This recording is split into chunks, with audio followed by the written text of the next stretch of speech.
Muy buenos días. Con un saludo cordial y les damos la bienvenida de parte del doctor Raúl Contreras Bustamante, director de nuestra Facultad de Derecho. Para nosotros en la división de Universidad Abierta es un motivo especial de gusto contar con la disertación de la maestra Aida del Carmen San Vicente Parada. Es una distinguida académica de nuestra facultad y el día de hoy ella nos va a hablar sobre un tema muy interesante y que de unos años para atrás ha tenido mucho auge, que debe ser incluso desde mucho antes, pero bueno, lo tenemos ahora y precisamente es con el tema la naturaleza jurídica de los derechos de la personalidad. ¿Son derechos humanos en un plano horizontal? Es una materia muy interesante. De alguna forma, permítame darle lectura. Si leyéramos el currículum tan extenso de nuestra maestra, la verdad es que pues, nos llevaría mucho tiempo de la conferencia. Permítame dar un breve resumen nada más introductorio de su destacada actividad académica. La maestra Aida del Carmen San Vicente Parada es licenciada y maestra en Derecho por la Universidad Nacional Autónoma de México. En ellas, en las dos, obtuvo mención honorífica. Tiene estudios en Pedagogía realizados en la Facultad de Filosofía y Letras también de la UNAM. Ella está adscrita al Seminario de Derecho Penal y es vocal fundadora del Grupo de Retórica y Argumentación Jurídica también de nuestra facultad. Cuenta con el reconocimiento al estudiante de alto rendimiento académico de licenciatura en Derecho en el año 2011.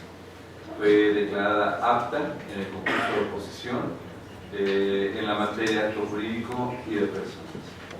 Es catedrática de Derecho Civil, Derechos Humanos en nuestra Facultad de Derecho, también en la División de Universidad Abierta, en la Barra Nacional de Abogados, en la Escuela Nacional de Enfermería y Justicia, en la Universidad de Valle de México, también en el Instituto de Investigaciones del Tribunal Superior de Justicia del Estado Federal.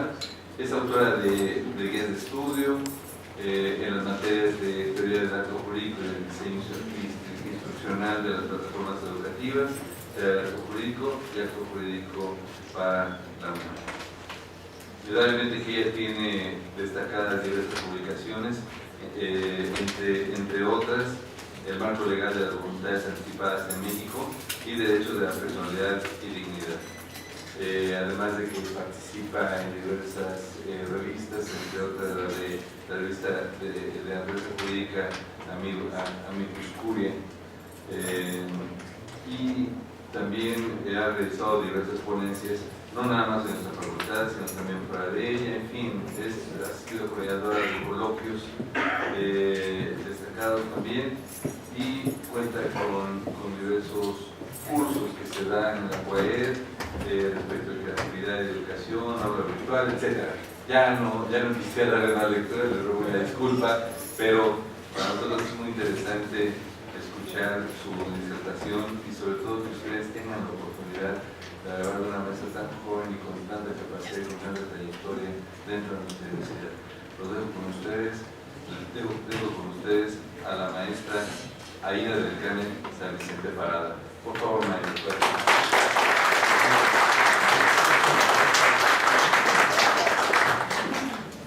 Muchas gracias. Vamos a ver este tema. Es un tema, como les comentaba a mis alumnas, es un tema un poco complicado, lo vamos a sintetizar mucho. A mí me encantaría que abundaran, y de hecho más bien esta conferencia es una invitación a que abunden en la materia, ahora sí que a darles morbo pero académico, ¿no? Y que vayan y busquen más sobre el tema, porque es un tema muy interesante y ahorita está sonando mucho por la reforma que hemos tenido y por este cambio de paradigma, que para mí paradigma es hablar de algo muy estático. Me gusta más hablar de un enfoque nuevo en el derecho, porque el enfoque es más flexible, ¿no?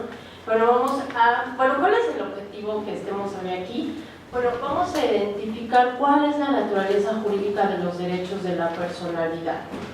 Y bueno, ¿qué son los derechos de la personalidad? Bueno, son todas aquellas proyecciones psíquicas que la persona tiene de sí misma y que a la vez tiene la sociedad de ella, ¿no? Respecto de una estima dentro de la sociedad. Ahorita vamos a abundar más en el concepto. Lo que quiero es darles una introducción, porque más bien antes tengo que empezar por otros señalamientos antes de meterme a lo que son derechos de la personalidad. Entonces, estos derechos conforman lo que es el patrimonio moral. Este patrimonio que es intangible, inalienable, intransmisible, entonces es una parte del patrimonio, y el patrimonio, como nosotros lo sabemos, es un atributo de la personalidad, ¿okay? La personalidad en materia jurídica, bueno, en materia civil, también es jurídica, que es de esos conceptos generales que tenemos. Bueno, que es la personalidad, es la armadura jurídica con la que la persona se proyecta en la vida jurídica. Entonces, de esta personalidad está conformada por ciertos atributos, son 6 para las personas físicas y 5 para las personas jurídicas o colectivas, mal llamadas personas morales. Bueno, y uno de ellos es el patrimonio. Dentro del patrimonio, que es el conjunto de bienes y derechos y obligaciones cuantificables en dinero, vamos a encontrar una parte que se llama el patrimonio moral. El patrimonio moral es una acepción que viene del derecho italiano, ¿no? Y bueno, es aquello que no tiene un valor como tal económico, pero que sí repercute en la persona, ¿no? Entonces de ahí que digamos, bueno, es un patrimonio moral que puede ser menoscabado y dañado, sí, y por eso de hecho lo tiene que proteger y darle un estatus jurídico, ¿no? Ahora, para nosotros determinar, porque yo durante mucho tiempo, cuando a mí me enseñaron derechos de la personalidad en mis lecciones de derecho civil, cuando me dijeron los derechos de la personalidad son al honor, a la vida, al nombre, al trato digno del cadáver, yo dije, bueno, suena un poco a discurso de derechos humanos, pero ¿qué hacen ellos ahí si es derecho civil? Entonces de ahí me vino a mí esta pregunta, dije, bueno, entonces ¿cuál es realmente su naturaleza jurídica? Y bueno, me puse a investigar, a la fecha lo sigo investigando porque no he cerrado la investigación, esto lo planeo sacar para mi doctorado, pero bueno, empecé a investigar y dije, bueno, ¿de dónde emanan estos derechos? ¿No? Ya dijimos aquí un lado un poquito de derecho civil, pero aparte, ¿de dónde emanan? ¿Por qué darles esta estima? ¿Por qué cuidar tanto al honor, al derecho a la vida, al nombre? ¿Por qué?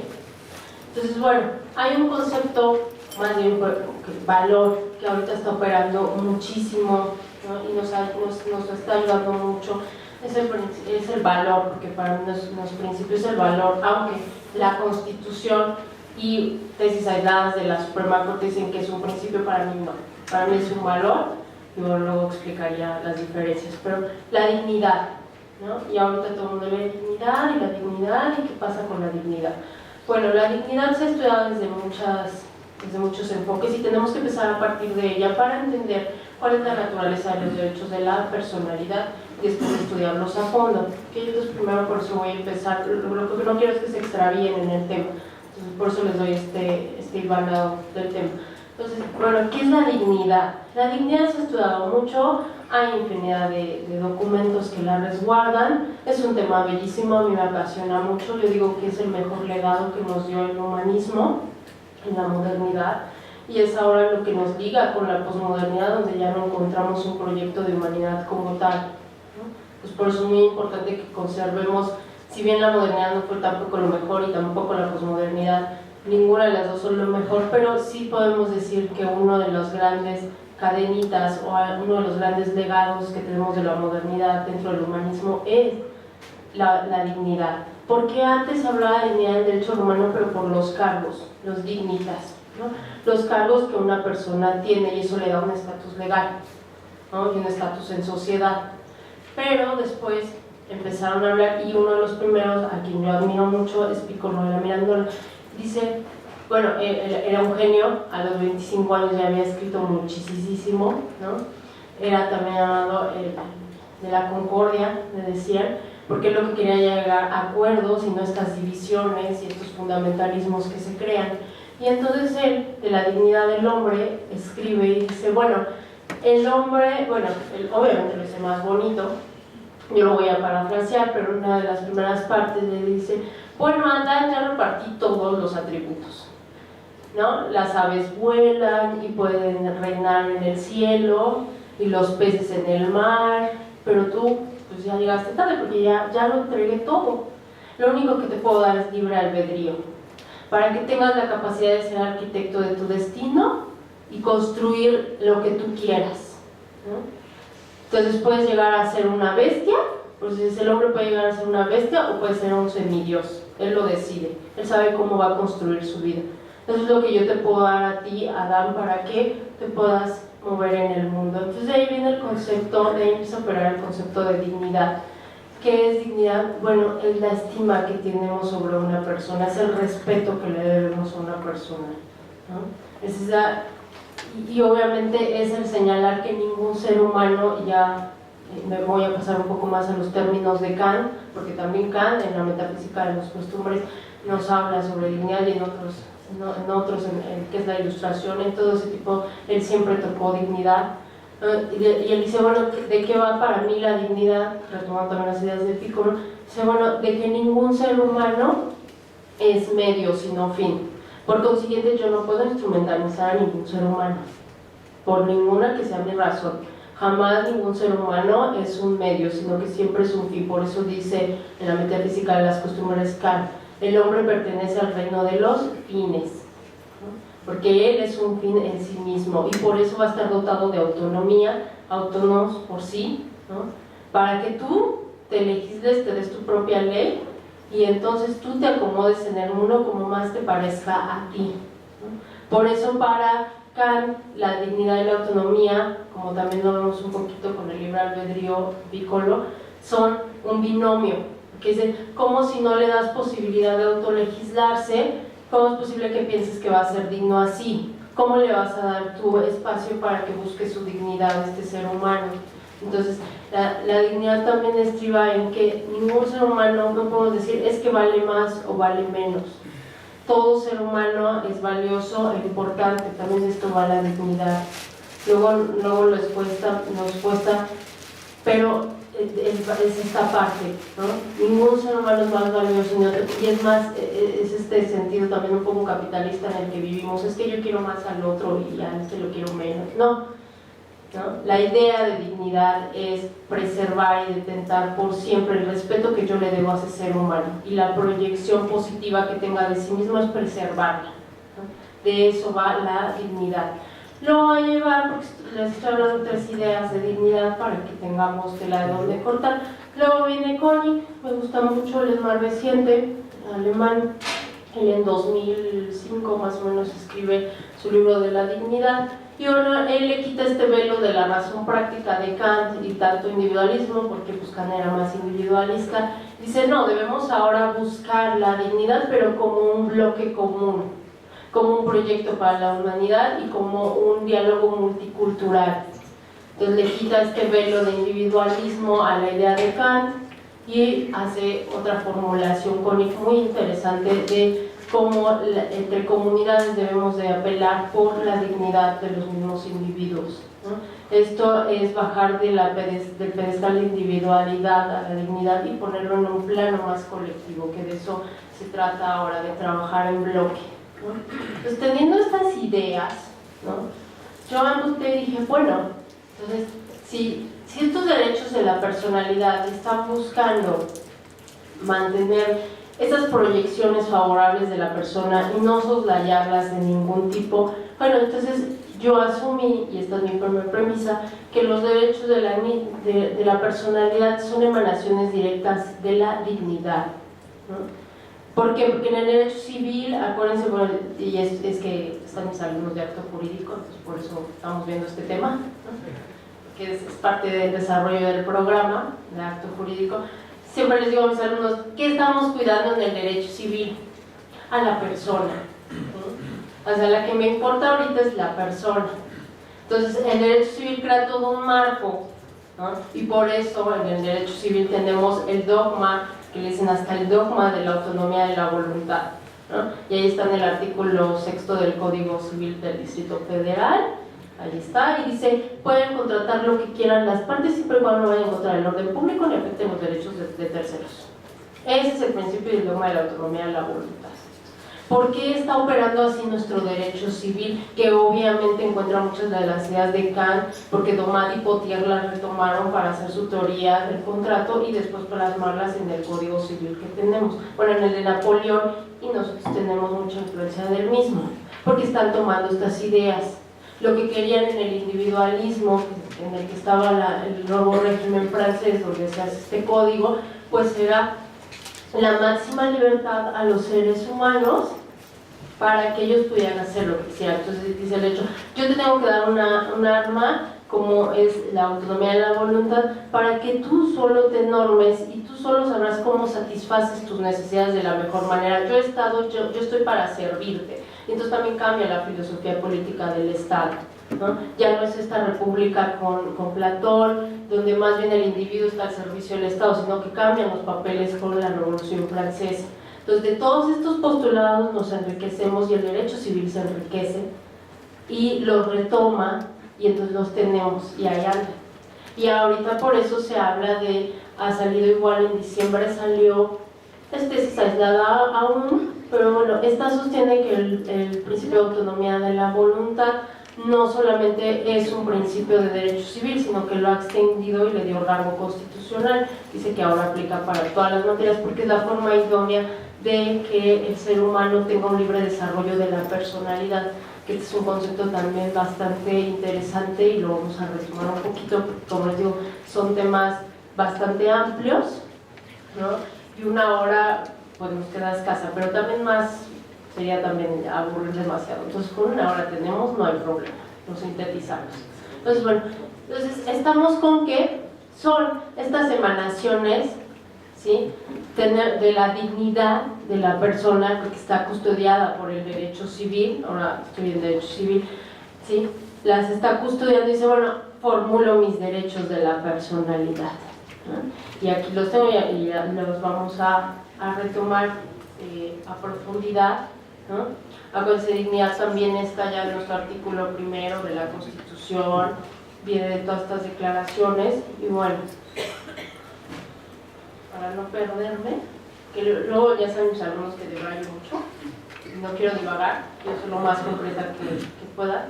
Entonces, ¿cuáles son los derechos de la personalidad? Por cierto, tenemos nuestra ley aquí en el Distrito Federal y se llama, tiene un nombre súper largo, se llama Ley de Responsabilidad Civil para la Protección de los Derechos a la Vida, el Honor y la Propia Imagen en el Distrito Federal, ¿no?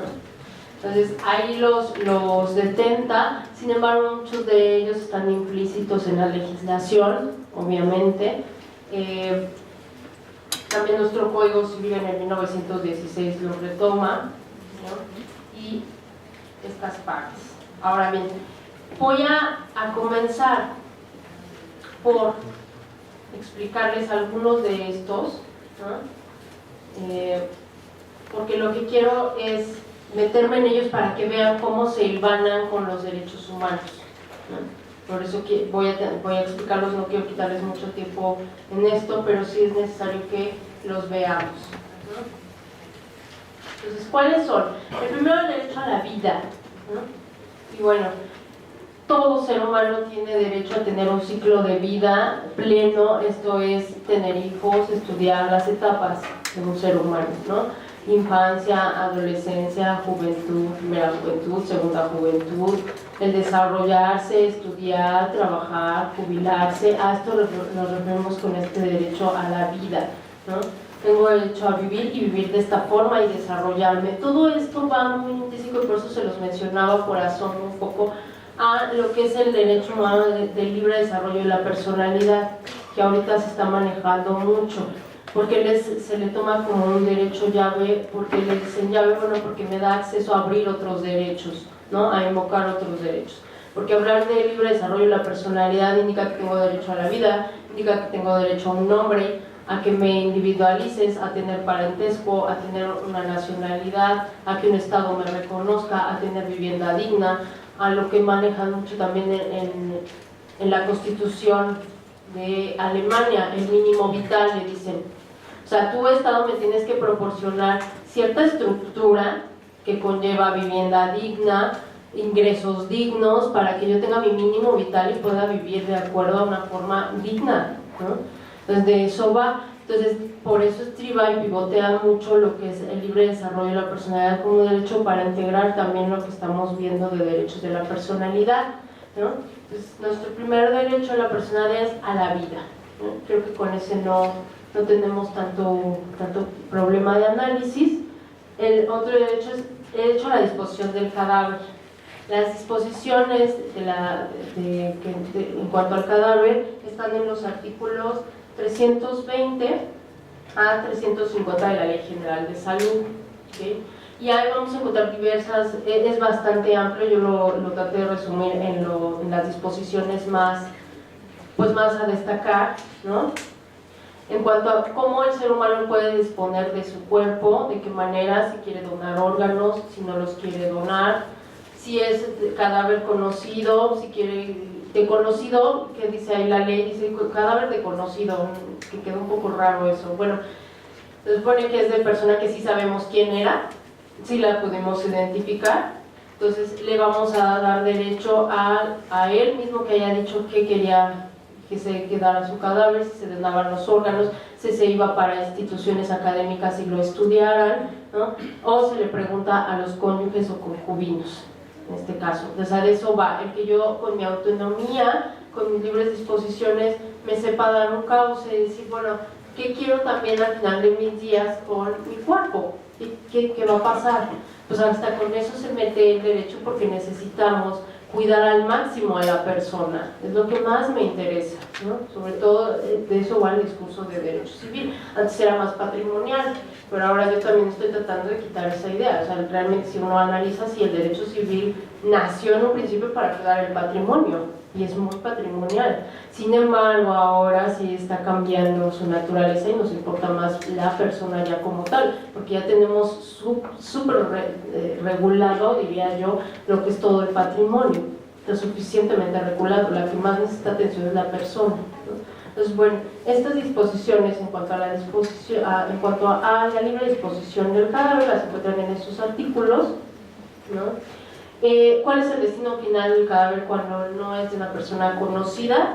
Bueno, se incinera, o puede ser que sea donado a alguna institución académica para estudios. Sin embargo, ya está bien terminado el estudio, lo van a incinerar. Esas son las disposiciones finales que enmarca la Ley General de Salud, ¿eh? Que también, para que vean cómo se diversifica y en qué ordenamientos también tenemos que recurrir. Por eso les digo, no es un tema tan sencillo, sino que es complejo. El otro derecho de la personalidad es derecho a la integridad física y emocional, ¿no? Y bueno, integridad viene de integritas, que significa la totalidad. Esto es que la persona esté plena física y emocionalmente.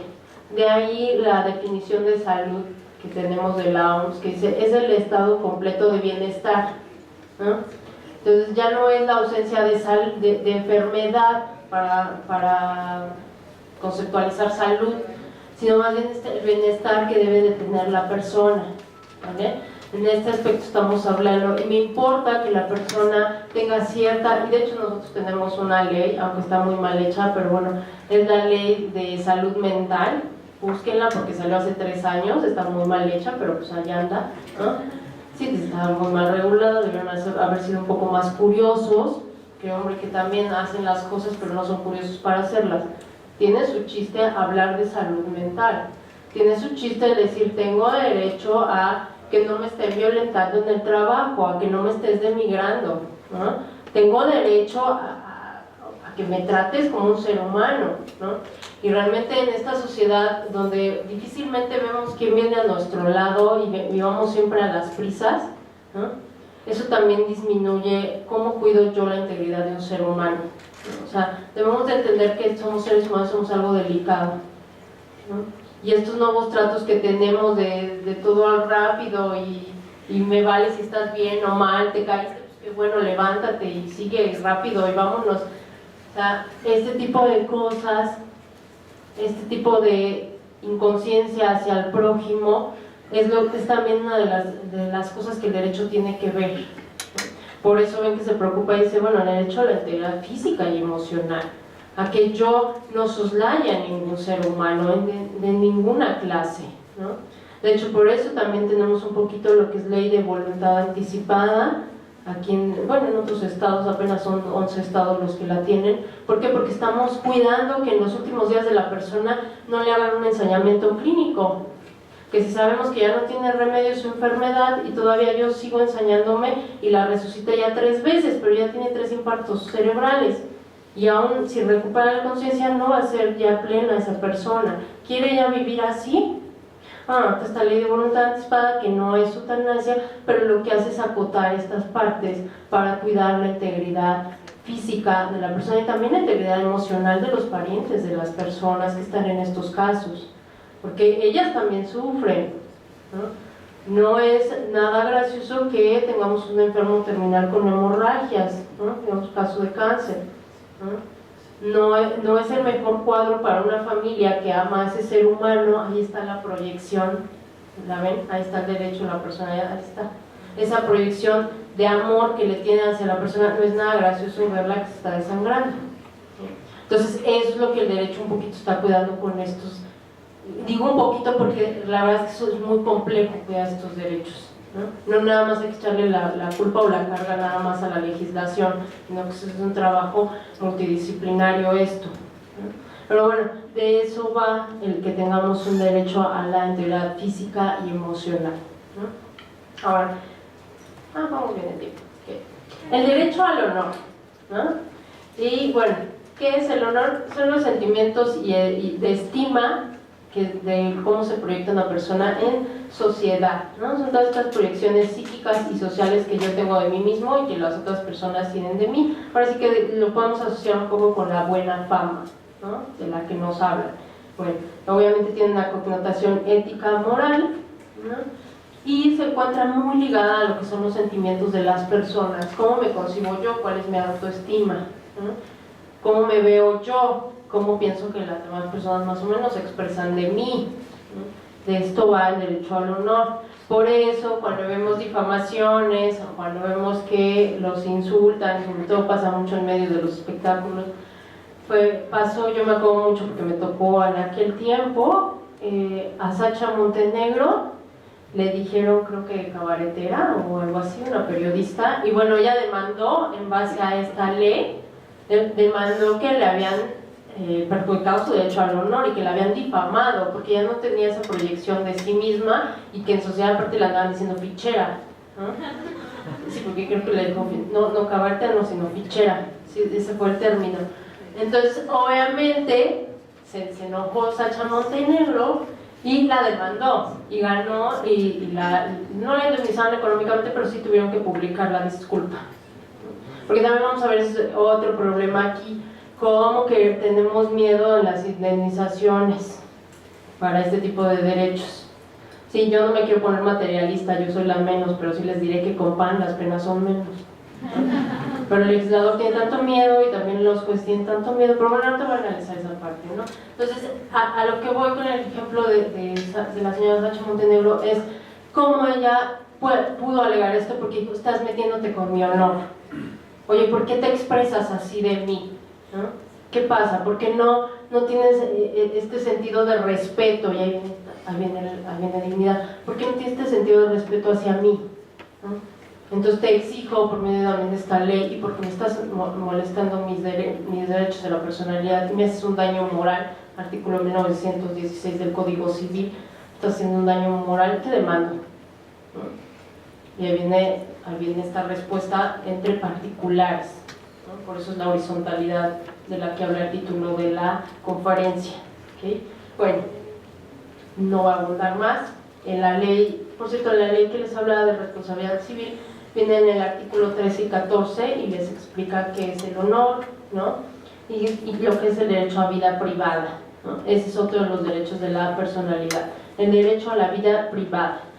¿Qué es la vida privada? También son cosas muy complejas, ¿no? Más ahorita con redes sociales donde publicamos hasta dónde andamos comiendo, ¿no? O cómo está decorada mi sala, ¿no? Mi nueva sala, lo cual está bien si lo quieren compartir, redes sociales son para compartir.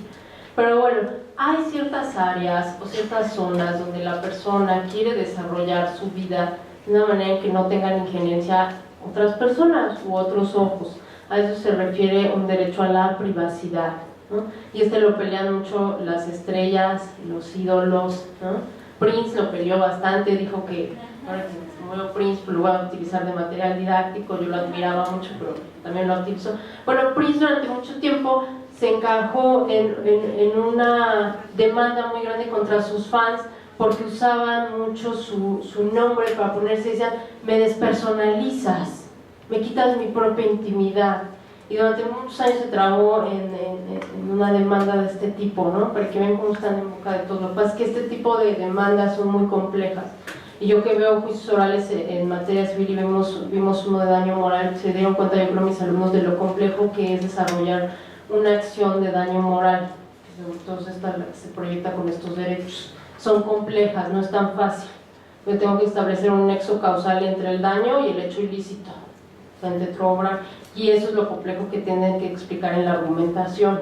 Entonces no es tan sencillo. Pero bueno, o sea, ya no me voy a desviar, pero lo que es derecho a la privacidad es esto, es esta zona a la que no quiero que tengan acceso los demás, porque es mi zona para yo desarrollarme, yo meditar, rascarme el ombligo, lo que se me ocurra, pero es mi espacio, es mi zona vital y no tienes tú por qué entrometerte, no es de tu incumbencia que hago en mi zona, en ese espacio que yo me doy para mí, ¿okay? Entonces también el derecho a la intimidad y a la vida privada, ¿no? Donde convivimos con los seres queridos, es también un derecho de la personalidad, ¿okay? El derecho a la propia imagen, esto va también mucho con la disponibilidad que hacemos de la reproducción de la imagen de una persona, cómo y cuándo queremos que se publique, ¿sí? De eso va el derecho a la propia imagen, donde quiero sí que mis datos, mi imagen esté, y donde no quiero que esté y cómo quiero que se publique. De eso trata el derecho a la propia imagen, ¿no? Y también ella misma tiene derecho a difundir ciertas imágenes, que es lo que hacen en redes sociales, eso es por ese derecho, ¿no? Sin embargo, de eso a que tú lo utilices para otras cosas ya interfiere y puede soslayar mi dignidad, ¿no? Tenemos el derecho a la identidad, ¿no? Que le dicen el derecho al nombre en la reforma, hubo una reforma recientemente, parece que fue en junio de 2014, donde se elevó a rango constitucional o a derecho humano, porque se reformó el artículo 4 constitucional, donde ahora es obligación de todo padre registrar al niño, ¿no? Y ese es el derecho a la identidad, es el derecho al nombre. Sí, todo ser humano tiene derecho a saber de dónde viene, quiénes son sus padres, cuál es su parentesco, y tiene derecho a un nombre, a que le llamemos con, bueno, el nombre es el conjunto de vocablos que me permiten identificar e individualizar a un ser humano, ¿no? Bueno, toda persona tiene derecho a esto, y más con la reforma, y esto sigue siendo parte del derecho al libre desarrollo de la personalidad, ¿sí? Entonces, que identidad es un tema muy complejo, ¿no? Las concepciones psíquicas que yo tengo de mí, que me gusta, que no, incluye sexualidad, todo esto, bueno, un poquito el derecho se mete y dice, bueno, por eso hay derecho a la identidad, ¿no? Entonces todo niño que nazca debe ser registrado y le debemos de dar un nombre, ¿no? De eso va, ¿ok?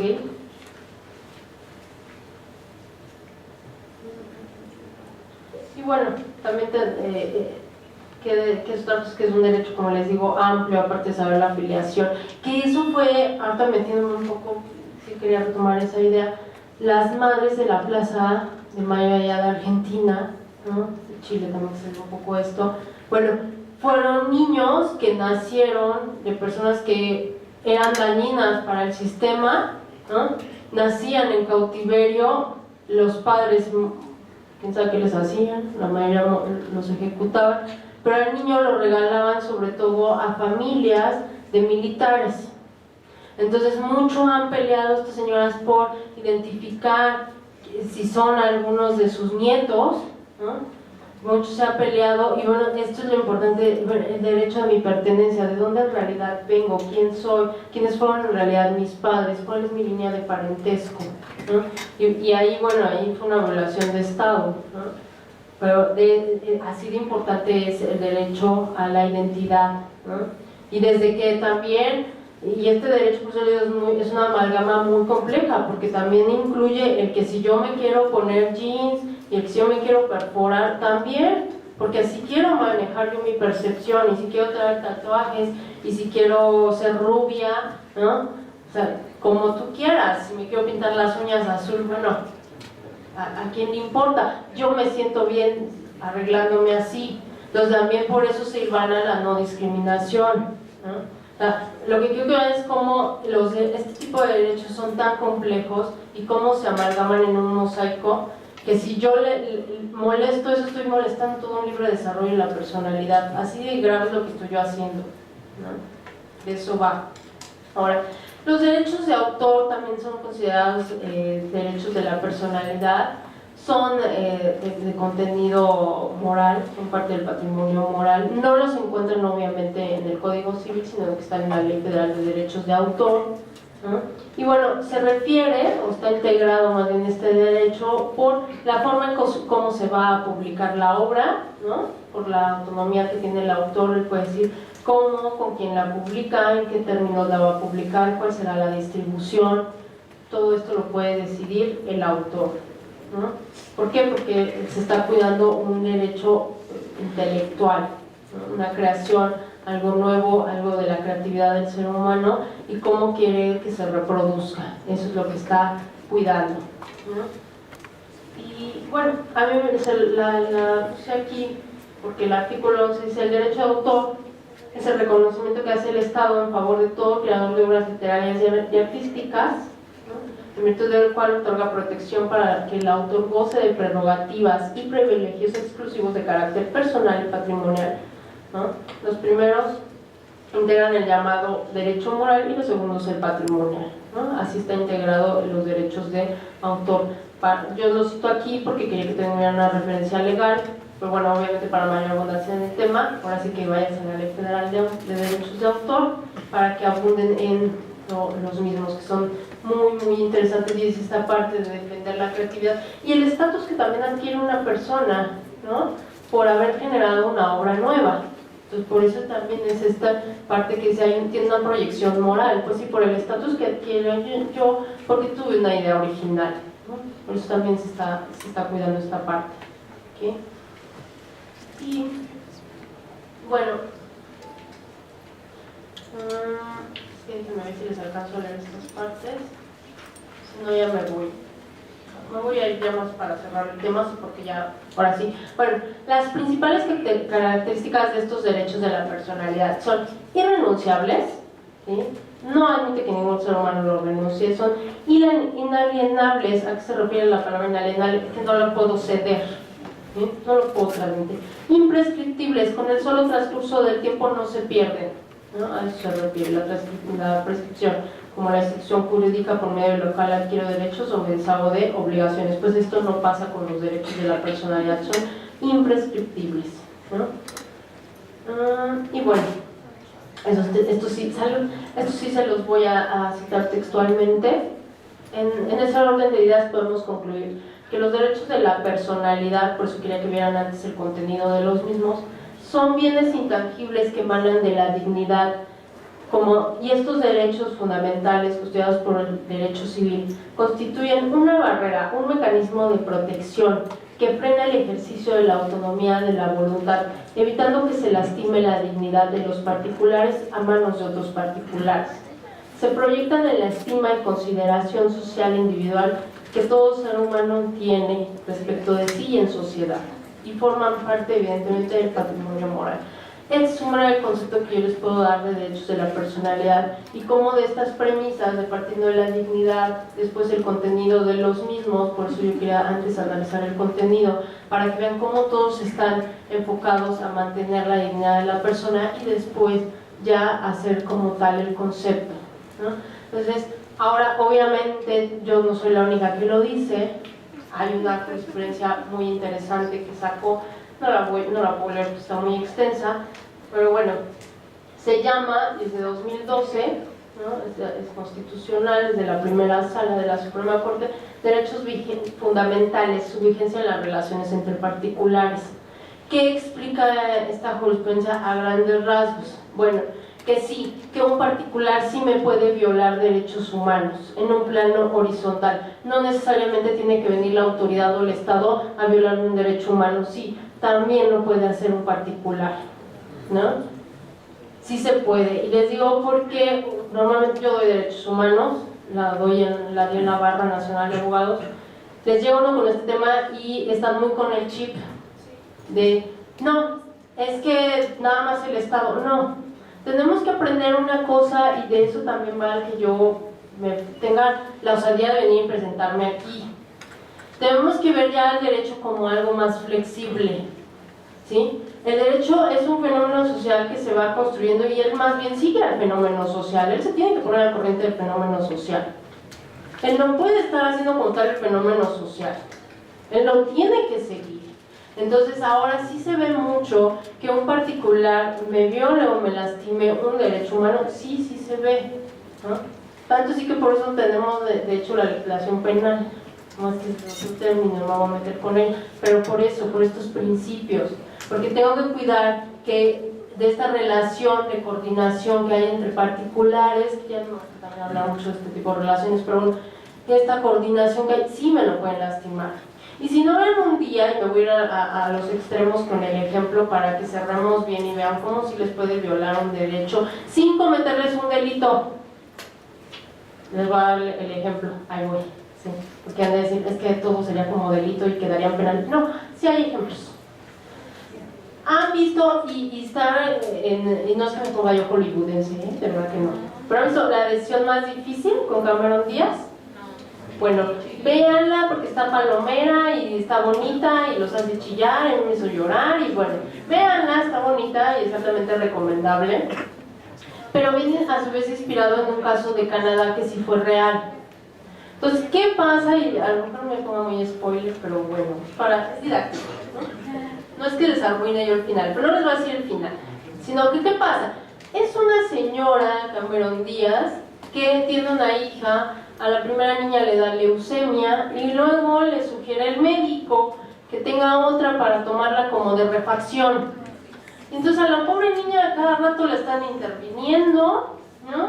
Y ahora la médula, y ahora un riñón para tu hermana, y pues es la refacción ahí. En este caso se dio en Canadá y la mamá le puso a Dan al niño, así de soberbia la señora. Pero bueno, digo yo, eso ya es un punto muy personal mío, ¿no? Tampoco los quiero contaminar. Entonces, ¿qué pasa? Sí, no, porque ustedes tienen que hacer su propio criterio. Una cosa es que a mí no me parezca y otra cosa es que ustedes me digan otra, completamente distinto y estoy o sea, a lo mejor no estaré de acuerdo, pero lo respeto, ¿no? Entonces no quiero cosificar criterios, ni que se enfilen conmigo. Pero, ¿qué pasa? No le están lesionando a la niña con tanta intervención y que vamos al médico y ahora aquí y ahora allá, como si a todos nos gustara ir con el médico, con perdón de mi hermano que es doctor, pero a mí no me gusta, porque ya tengo uno que llegar y mire me pasó esto, ¿no? Entonces, la incomodidad de una niña que va y la tiene que estar interviniendo con cosas que ella no tiene por qué, sino porque está haciendo una refaccionaria, ¿no? Prácticamente la está tomando como refaccionaria. Entonces tiene que sufrir toda esta laceración en su integridad física y emocional, porque a nadie también nos gusta que te voy a sedar, no sé si pasa algo malo en la operación, pero pues ahí vamos. Porque son resultados de la buena práctica médica, entonces algo puede también salir mal. Entonces la angustia que encima le genero yo a un ser humano metiéndolo quirófano, y más en un niño, porque todavía se supone que un adulto controla más sus emociones, pero un niño, ¿no? La angustia que yo le creo, y en las continuas intervenciones quirúrgicas, no estoy lacerando su integridad física, y no la podemos acusar de lesiones, porque ella va a decir, no, pero es por la niña, y ella es compatible, que no sea egoísta, que más o menos se va el argumento ahí en la película, pero véanla para que vean cómo termina, porque de hecho tiene que meter la mano el juez. Entonces también es un buen caso para que vean cómo mete la mano la legislación, ¿no? Y también se mete ahí el derecho. Entonces, de esa forma me puede violar a mí un particular. Y hay otros ejemplos, más que ya no me va a dar tiempo de tomar, pero de esa forma sí, un particular sí me puede hacer una violación de derechos humanos. Porque en base a, y esto es de lo que habla el texto de la jurisprudencia, en base a que yo tengo una autonomía de la voluntad, puedo andar haciendo lo que se me dé la gana, sí, y puedo contratar y convenir como yo quiera, sí, pero en base a eso lo tengo que cuidar, y por eso dice la jurisprudencia, tenemos que cuidar cómo esta autonomía de la voluntad se va proyectando y se va dando, ¿no? Porque sí puede lastimar un derecho humano. Entonces, como principales conclusiones, ya para cerrar esto en 3 minutitos, ¿no? La dignidad, dentro de ella se hace posible la condición humana, por eso es tan importante que hablemos de dignidad, porque es ella la que hace posible la condición humana en un contexto de posmodernidad donde ya no hay proyecto de humanidad, ¿no? Entonces, por eso es un arma esencial en la argumentación hablar de dignidad, ¿no? El derecho civil es un área indiscutible de la dignidad, ya que parte de la persona a quien reconoce como centro de derechos y obligaciones, ¿no? El artículo 4 constitucional nos consagra el derecho humano al libre desarrollo de la personalidad integrado por el derecho a la identidad, y en el artículo 1 constitucional encontramos a la dignidad como ahora va a operar, ¿no? Acompañada de lo que es principio pro persona, ¿no? El libre desarrollo de la personalidad es una prioridad que obliga al Estado a no interferir o delimitar otros derechos, pero que también obliga a los particulares a no atentar contra estos derechos, ¿no? Y bueno, obviamente la autonomía de la voluntad permite al ser humano custodiar su dignidad. La capacidad de autodeterminación brinda la posibilidad de que un ser humano se desarrolle plenamente. Por eso también es muy importante la autonomía, ¿no? Y bueno, nuestra ley de responsabilidad civil para la protección del derecho a la vida privada, el honor y la propia imagen del Distrito Federal solo contempla 3 derechos, dejando a un lado el derecho a la vida, la identidad, la integridad corporal, y bueno, creemos que sería bueno una reforma en cuanto a esta, ¿no? Para abarcar más y darlos, ¿no? Entonces, de esto va. Ahora, si quieren abundar en el tema, hay más legislación, pero yo me hago hay más documentos, pero yo me hago el comercial porque pues así soy yo. Está mi artículo publicado, ¿no? Acaba de salir este año, habla en Amicus Curiae, habla sobre esto, se llama La naturaleza jurídica de los derechos de la personalidad, es gratis, ahí anda descargable, entonces un momento que tengan de debilidad o de morbo académica lo pueden tomar, o pueden tomar otras cosas, ¿no? Pueden ver la bibliografía que yo manejo en el artículo. Lo que quiero es, o sea, lo que ya tenemos nosotros es que generar abogados que tengan la cosquilla de generar doctrina. Urge que la doctrina del derecho vaya cambiando porque se tiene que adaptar a la nueva concepción. El derecho ya no opera como antes operaba, como a mí me lo enseñaron con Kelsen. Ya no, esas ideas, con todo respeto para los autores, que yo los respeto porque caray, hicieron su trabajo, pero son de su contexto. Ahora es necesario adaptar al derecho. Ahora las ciencias sociales están operando con teoría de Habermas, con teoría se me olvidó ahorita el nombre, bueno, con teoría del caos, porque tenemos una sociedad sí que está caótica, que es imprevisible, que no sé a dónde va, y yo tengo que prepararme para ser flexible. Entonces por eso el derecho tiene que ser flexible, y por eso la jurisprudencia es una herramienta esencial para ir acotando el derecho y acomodarlo, porque estoy operando en una sociedad del caos y tengo que estar preparado para improvisar, ¿no? Y construir nuevas cosas cognitivamente hablando dentro del derecho de manera improvisada, pero sin hacer tonterías como los legisladores que pasó un problema, voy y hago alguna ley, ya lo solucioné. No, sino realmente tener una reflexión y hacer un trabajo multidisciplinario y cubrir todo este tipo de lagunas. Entonces es muy importante, abogados, ustedes como las nuevas generaciones aquí, que asuman otra postura con respecto al derecho e impulsarlos a ustedes a pensarlo, y a lo mejor yo con mi artículo esté también mal. Nadie tiene la verdad absoluta, también. O sea, a lo mejor yo también esté mal. No hay verdades absolutas, ¿no? Y más Elena Bátimo con Adiós a la verdad, dicen ya no hay verdades absolutas, hay consensos. Entonces se supone que el derecho tiene que tener un diálogo con otras disciplinas y hacer consensos y legislar adecuadamente. Por eso el derecho ya no debe de ser aislado, endogámico. Esto yo todo, no, tiene que recurrir a otros diálogos con otras materias. Entonces, De eso va ahora esta nueva concepción, esta ética de la finitud que le dice Bátimo también, de que me entiendo en el diálogo y con tus sentimientos y así creo mi ética. Bueno, de esto va, ¿no? El amor como caridad, y todo esto lo tenemos que retomar, este tipo de valores en el derecho. Entonces yo los invito a que también me critiquen en el artículo, o que vean otras fuentes, o que simplemente busquen y traten de hacer nueva doctrina, ¿verdad? Porque de verdad urge, y sería un encanto que la facultad sea punta de lanza en nueva doctrina en el derecho. Entonces, esa también es mi invitación. Y les agradezco mucho su atención, que pasen un bonito día.